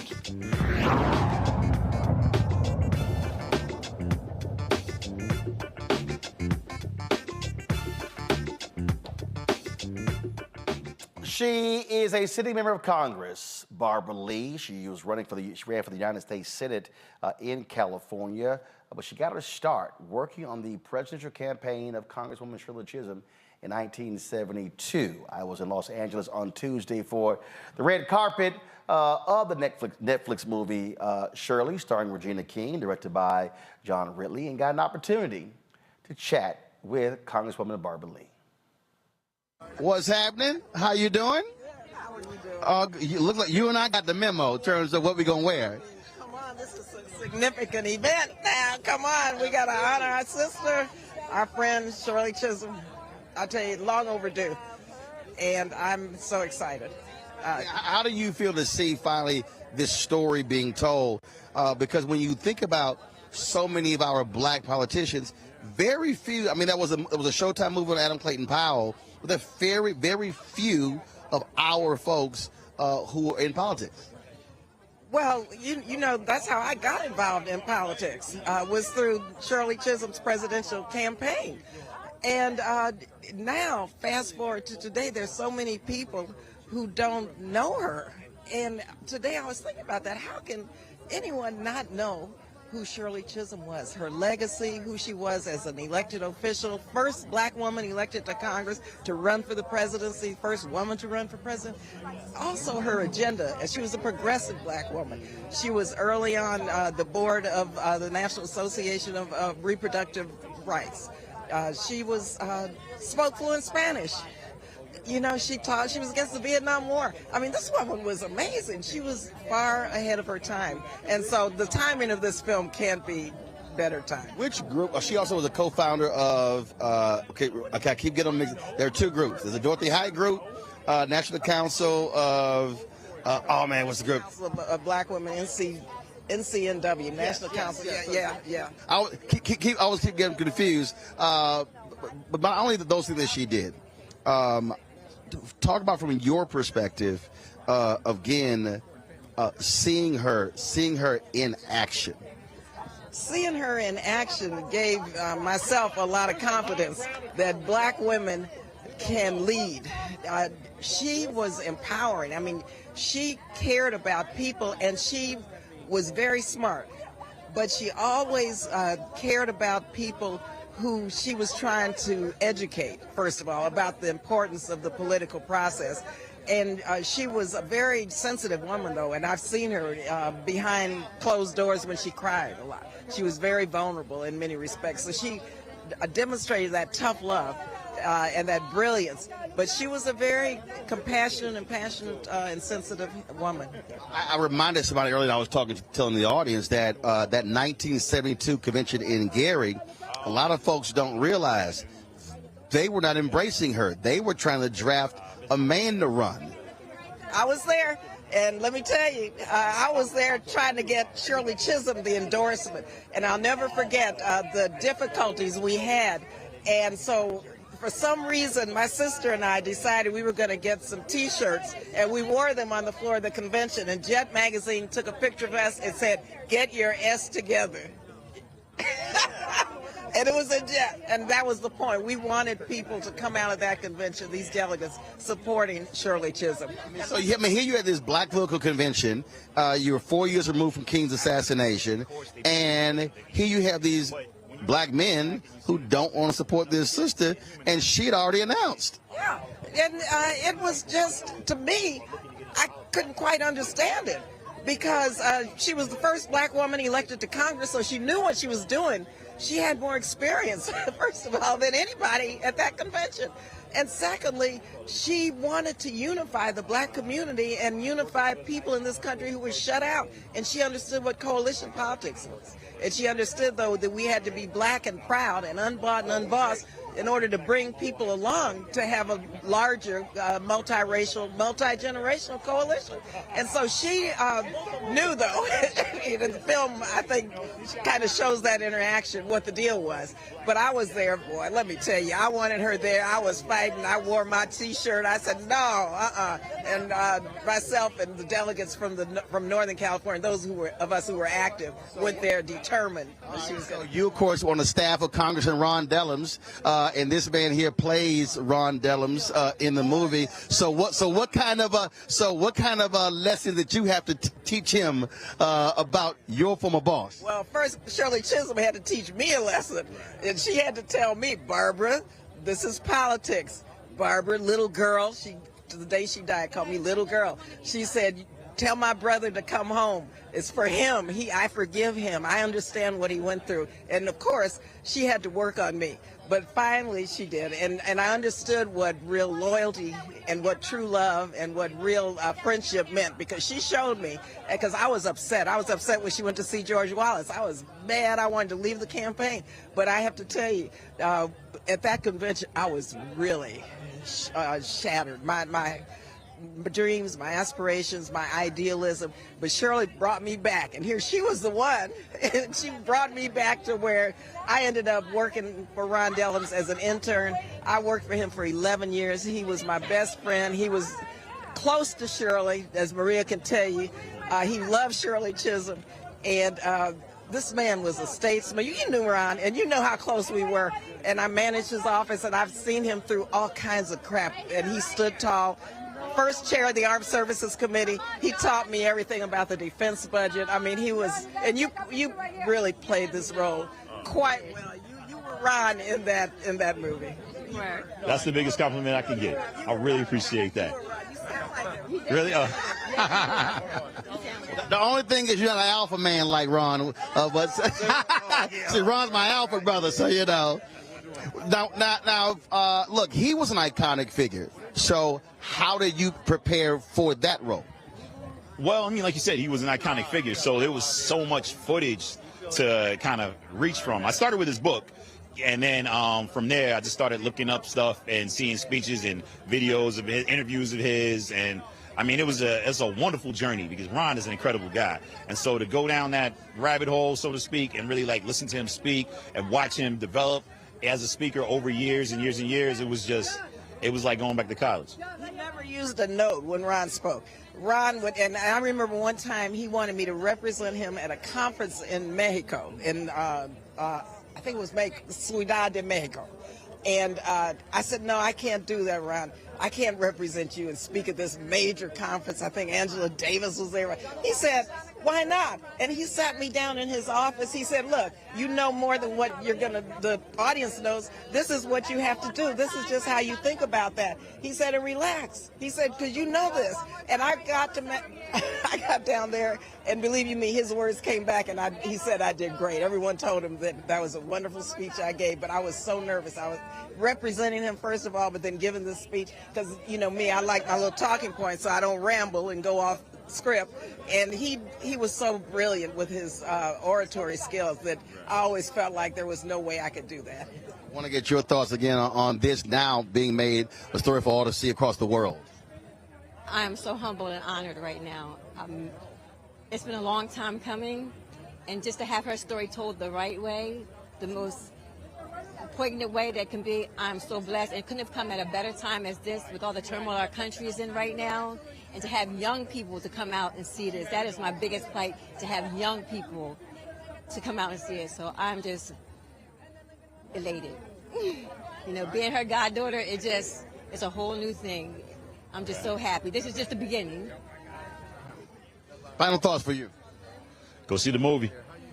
Go see the movie. Get galvanized, get out and vote. Right. Yeah. Right. I appreciate it. Let me conclude by saying one thing.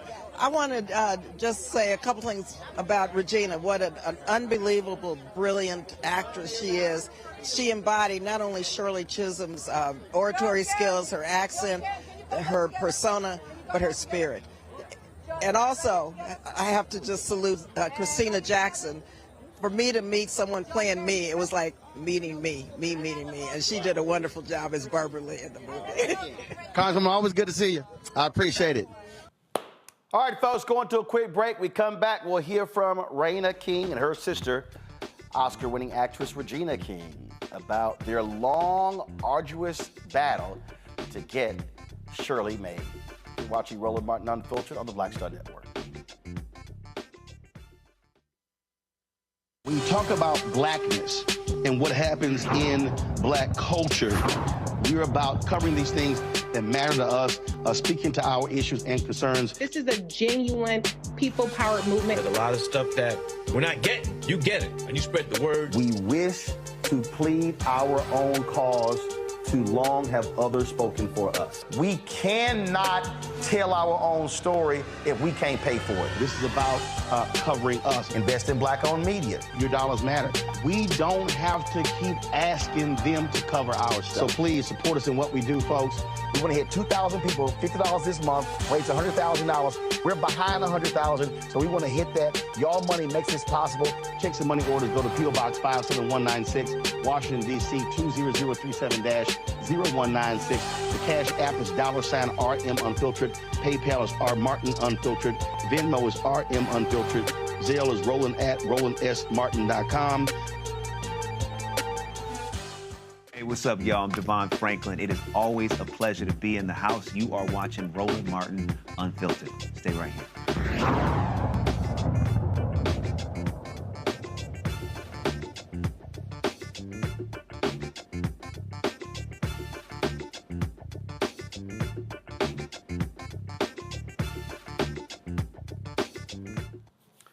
Regina King and her sister Raina King have a production company, folks, and it has taken them 15 years to get this movie about Congresswoman Shirley Chisholm made.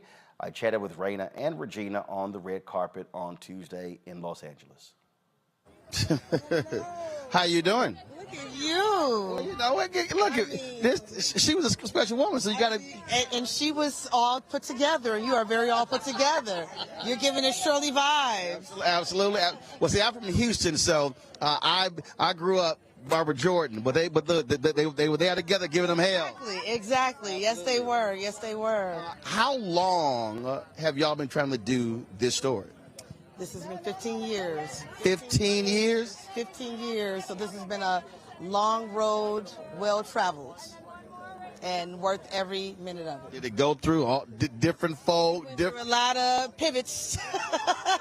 A lot of pivots, but I'm a firm believer in timing, and this was the right time for many, many reasons. And that's being partners with Netflix and having not just bringing Shirley to the country, but to the world on a global platform. Her name should not be forgotten at this point. Absolutely. And that's the thing a lot of people don't understand. The stuff all the stuff one goes through to when they finally actually see it, they don't realize that backstory. That backstory is something. Wait, that backstory is a movie into itself. The making of. Is that what's next? The making of Yeah. the scenes of Shirley? Yeah, the backstory is something, and it's like a puzzle piece, and putting the puzzle together. And sometimes we have a lot of things going on, so we have to stop at a place, and then okay, we pick it back up again, and then we stop again, we pick it back up again. But it's been one of our first projects that we talked about when we started our production company, and 15 years.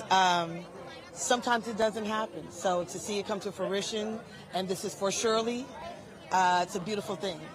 All right, then. Can't wait to see it. Thank you. Thank you. I appreciate it. Thanks a bunch. Hello. You look so handsome. Well, you know how to get so royal. How to get dressed up for you. How to get dressed up for you. Yeah. Well, I appreciate dressed up for Shirley. For you and Shirley. Okay. Your sister said this has been a long road. This has been a journey. It has been, but here we are. Why did you want to tell this story? Because too many people did not know who Shirley Chisholm was, who she is, that she is a part of the fabric of America, that so many things that have improved our life over the past 40 years or so have been because of legislation that she put into effect, that she wrote up with people across the aisle. So it's important. When did you first learn about it? You know, it's funny because Raina and I are 4 years apart and we went to different schools. I first learned about her probably in like the 3rd or 4th grade. I was lucky enough to have a teacher during Black History Month that Shirley was one of the people to teach about on one of the Black History Month days. And so we got a little 2-minute snippet of an introduction to Shirley. Then later on in life, our mother exposed us to a bit more. You know, I think I left that lesson with just knowing that she was the first Black woman that was a congresswoman. And then my mother let us know about a little bit more and let me know that you were a year old when she ran for president. And then we started doing our own research in our 20s and we're like, we don't even know a lot about her. Yep. Absolutely. Well, being from Texas, I know we know about Barbara Jordan, so now folks will know about Shirley Chisholm. Yes, absolutely. Always good to see you. Absolutely, darling. We'll chat later. Always, baby. Always. Thank you. You know it. Folks, Netflix is airing Shirley as we speak, so y'all can check it out. That's it for us. Listen, support us in what we do. Look, the work that we do, y'all, listen, I'm out here. We meeting with these ad agencies, Group M and Publicis and Dentsu and all these folks trying to get these clients to allow us to tap into the $340 billion being spent every single year on advertising. These upfronts are going on right now. Magna's having theirs next week. And so we are trying to see to make it happen, but your support is absolutely crucial for the work that we do.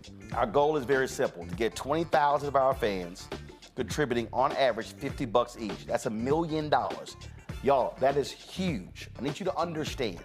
To run the Black Star Network is $195,000 a month. $195,000 a month. That's rent, that's staff, that's equipment, you name it, all the things that we have to do for this show, for Roger Muhammad's Daily Show, for the weekly shows that we have as well. We want to start other weekly shows. I would love to start another business show, start a health and wellness show, start a cooking show. But at the end of the day, all that stuff costs money. So your support matters. And so when I started this, I did not want to charge people subscriptions. I see, Mehdi Hassan and some other people out there, they're launching media ventures and they've got subscribers and they're contributing to Patreon. Well, I didn't want to do that. I wanted this to be open to everybody. I wanted everyone to be able to access the content that we have. And so that's why we did not charge a subscription fee. So we created a fan club for you to give. We don't send hats and shirts and bumper stickers and mugs and things like that. All the money that's given goes right back into the show. So your support matters. So do me a favor. Send your check and money order to P.O. Box 57196, Washington, D.C., 20037-0196. Hey, you YouTube folks, hurry the hell up, hit the like button, y'all. We should easily be at 1,000 likes. Cash App is $RM Unfiltered. PayPal is R Martin Unfiltered. Venmo is RM Unfiltered. Zelle, Roland at RolandSMartin.com. Roland at RolandMartinUnfiltered.com. And of course, download the Black Star Network app. Apple phone, Android phone, Apple TV, Android TV, Roku, Amazon Fire TV, Xbox One, Samsung Smart TV, YouTube. Y'all heard the hell up. It's 133 away from 1,000 likes, okay? A bunch of y'all commenting. Hit the like button, YouTube folks. We should always hit 1,000 likes minimum every single day. So let's get going. You can also watch our 24-hour streaming channel. In addition to the Black Star Network app, you can watch our streaming channel on Amazon News by going to Amazon Fire. You can tell Alexa play news from the Black Star Network. You can also watch us on Plex TV, Amazon Freevee, Amazon Prime Video. Also, be sure to get my book, White Fear, How the Browning of America is Making White Folks Lose Their Minds, available at bookstores nationwide. And so let's do this here. Why don't you go start rolling the names of our contributors, and I'm going to sign off when these folks get these likes up to 1,000. They messing around. We had 917, so y'all hurry up. 83 gets us there. Come on, 82. Y'all messing around on YouTube. Y'all been talking and commenting and posting on your comments. We should easily be at 1,000 likes. And so I'm going to sit here until y'all, come on, I'm looking at it right now. I'm looking at it. That counter needs to be moving. It needs to be moving, so y'all come on. 82. 82 people hit the like button, we'll hit 1,000 likes. Understand, the likes plays a role in the algorithm for people to be able to come back and see the videos. That generates revenue for the show. And so a bunch of y'all who are freeloading, y'all can help us out by simply helping us increase our likes with the show. So please do that. Now we had 945. Come on, y'all, it's 55 left. Let's go. I'm gonna keep haranguing y'all till y'all get it. All right, 45 more, let's go. We're at 955. Y'all see the names scrolling here. So a bunch of y'all over here riding for free. So let's go. Go ahead and give. Go ahead and click the like. Y'all, it's free. It's free. Click, like. That's all it takes. That's all it takes. So there's 45 more for us to get to 1,000 likes. That's all you got to do. And then I'll be out of here. Tomorrow I am hosting the Friendship Public Charter School Teacher of the Year event. I think it's like the 7th or 8th year in a row. So I'm going to be, we'll be live tomorrow night from DC from that awards program. So I'm looking forward to that. Let's go, y'all. Hurry up. 10 more. And also, y'all got to tune in on Monday. This black preacher literally said, name one law that Donald Trump signed that goes against the Bible. He dared his congregation. I'm going to answer his ass on Monday. Oh, y'all have got to tune in. I'm a deal with homeboy. Yeah. Matter of fact, Carol might need to book it. We're going to try to book him on the show. Yeah, Carol, that's what you're going to do. I don't care. Let's see if he come on this show and face me. I'm going to give him more than one law that Donald Trump signed that was against the Bible. Yeah, I got something for you. Deal with it, Carol. It's going to happen. All right, y'all. Holla.